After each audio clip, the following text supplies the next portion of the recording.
เรียบร้อยพี่น้องวิชาอาคมทิ่วแล้วคือไม้ล้มนะพี่น้องเนาะโอ้บ่ธรรมดาพี่น้องไปเบิ่งนำกันเนาะพี่น้องว่าไม้นี่มันใหญ่ขนาดใดกกมันนี่มัน8 คนเนาะมาลีกันนี่เบิ่งไปเห็นกันเนาะความใหญ่พี่น้องว่าไม้มันใหญ่ขนาดใดพูนยาวประมาณ20 เมตรอู้พูนใหญ่พี่น้อง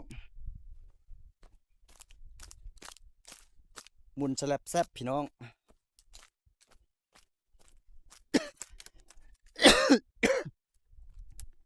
สลับเลยพี่น้องใหญ่พี่น้อง